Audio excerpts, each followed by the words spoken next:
Everybody is familiar with the famous actor and comedian Jim Carrey. When you think of Jim Carrey, words like comical, hilarious, and carefree might come to mind. These words seem to fit his character better than words like serious or inspiring. In this particular speech, serious and inspiring would fit his character best. Many of us in the spring will be dressed in graduation attire, listening to a commencement speech concerning our own futures and the upcoming uncertainty we have as we enter out into the world. Although this speech will not be given by Jim Carrey, the messages conveyed will be similar.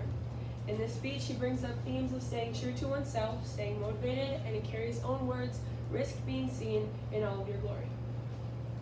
Jim Carrey is a famous actor and comedian. He was originally born in Newmarket, Canada in 1962.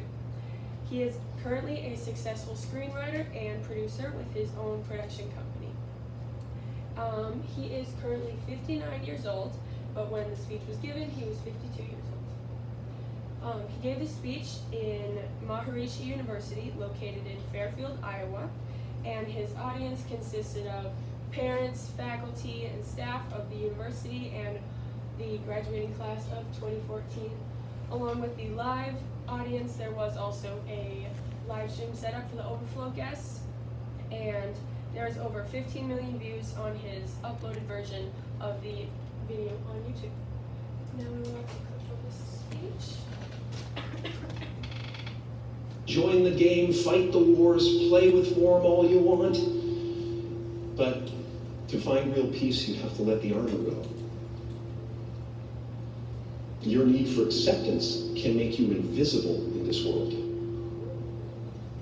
Don't let anything stand in the way of the light that shines through this form. Risk being seen in all of your glory.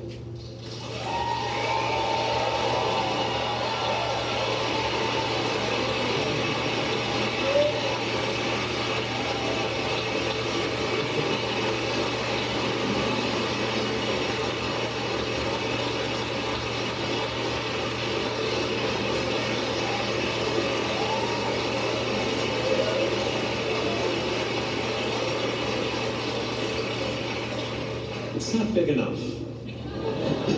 This painting is big for a reason. It's called high visibility. It's about picking up the light and daring to be seen. Here's the tricky part. Everyone is attracted to the light. The party host up at the top, who thinks unconsciousness is bliss and is always offering to drink from the bottles that empty you. Misery below her. I chose this clip from his speech because it demonstrates how he uses comedy in his speech, and from here he goes on to explain more about the characters he put into his painting and how they can relate to people we interacted with on a day-to-day basis. He also goes on to say that he spent countless hours on this painting, almost 1,000 hours, due to the fact that it was almost a story called. Join the game, fight the wars, play with war. Join the game, fight the war. Significance then and now. In 2014, obviously, social media platforms were very popular, and that has grown into 2021. So he really talks about staying true to oneself and not losing your individuality with this quote. Your need for acceptance can make you invisible in this world. And I think that is very true and relevant, especially now with people trying to fit into the social media standards and all that, a perfect life and beauty standards. They lose their individuality and they fail to grow to their full potential. Rhetorical devices used would be a personification. The great nothing masquerading as something you can name, seeking shelter in caves and foxholes dug out hastily. So that is just the personification of the great nothing and how it's hiding and masquerading. And he uses a metaphor right after this, an archer searching for his target in the mirror, wounded by my own words and arrows. So he's talking about how when we look at ourselves, whether it be in a mirror or not, we ourselves are our biggest critics, and our words wound our own selves more than someone else's. And the last one I chose was an anaphora. I cannot be contained because I'm the container. You can't contain the container, man. You can't contain the container. So he's repeating the word container, container, container a lot, and he's really stressing that we should not contain ourselves to our own limits because we are truly limitless in what we can do, and he wants us to know that. Models of persuasion, ethos, logos, and pathos. So he uses ethos by being a famous actor. Obviously, he is very well known, being in movies like Dumb and Dumber, Liar, Liar, and countless others. And as a society, we tend to believe famous people for what they say just because they're famous, and we have a false sense of knowing them, so we believe them. He uses pathos, and he does a good job of relating to his audience by telling a story about his dad and how he took a seemingly safe job and he ended up failing at that safe job. And he says something he really learned from his dad in that time was you can fail at what you don't want to do, so you might as well take a chance on doing what you love.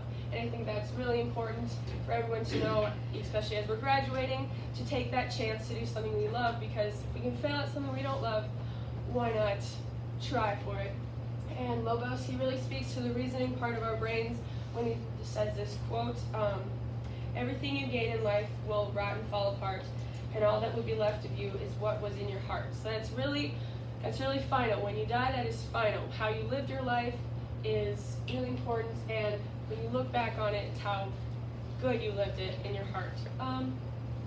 Next, why will it endure? I think the speech will endure once again because with the growing popularity of social media platforms, and kids are starting out on these platforms at a younger age, and they're being exposed to beauty standards and the overall perfect standard of living we see on social media platforms. And I think it's just a good reminder for everyone to stay true to yourself and truly let the light shine through your true form and not be afraid to show who you really are. In conclusion, Jim Carrey both thrilled and inspired the 2014 graduating class of Maharishi University with his heartfelt, comical, and at times serious commencement speech. He delivered messages of staying true to oneself, staying motivated, and most importantly, he encouraged his crowd to risk being seen in all of their glory. Words I think everybody should live by. Thank you for listening to my speech.